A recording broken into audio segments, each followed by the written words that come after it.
viennent parce qu'ils sont dans des situations dans leur pays qui sont catastrophiques. D'accord. Ils arrivent en France en espérant trouver une terre d'asile qui est de moins en moins une terre d'asile. Pourquoi? Parce qu'on n'a plus les moyens, monsieur. Parce que peut-être qu'on n'a plus les moyens.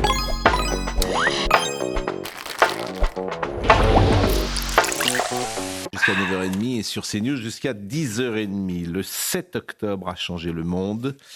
Le 7 octobre a changé la France. Le 7 octobre a changé les mots. Un pogrom n'est pas un pogrom. Un attentat n'est pas un attentat.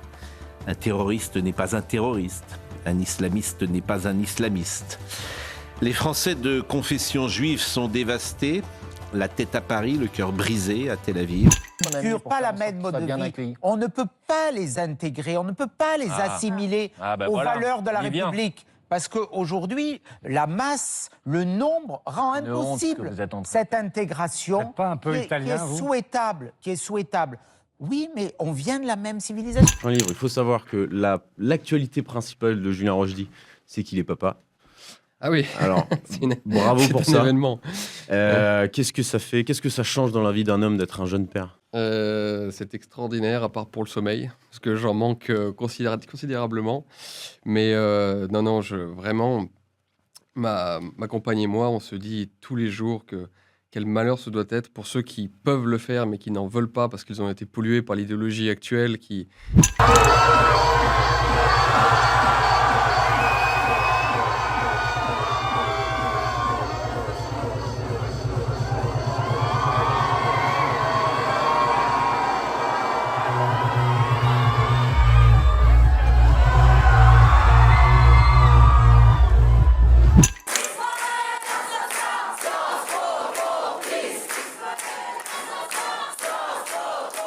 Oui, ces images sont absolument consternantes.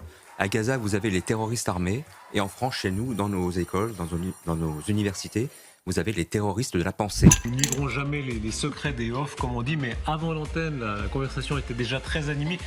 Isabelle Saporta, femme de gauche, disait à Arthur Berdac, même Victor Héroux n'est pas aussi à droite. Et là, je le prends mal.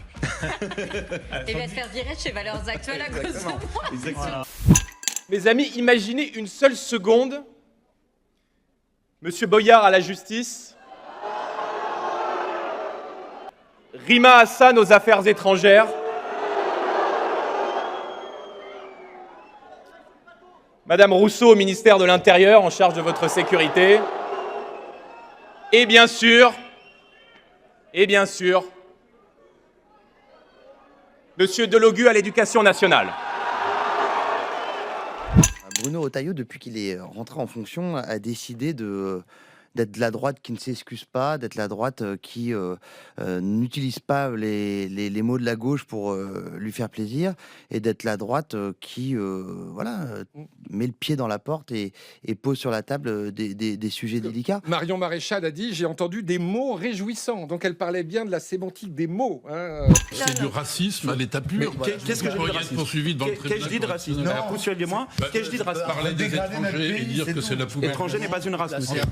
C'est honteux. Étranger n'est pas une race. Ça peut être honteux, c'est pas raciste. Dites-moi. Mais il y a aussi une mémoire, une autre mémoire. Et c'est la partie importante de mon livre, la mémoire salvatrice. En France, souvent tout va mal.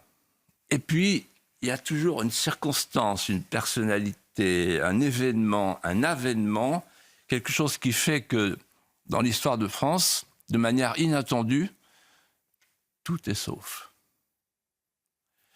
Et donc, ce tout est perdu, tout est sauf, doit être le filigrane de tous les réfractaires qui, à l'avenir, répondront à un vieil aphorisme, ce sont les minorités qui font l'histoire.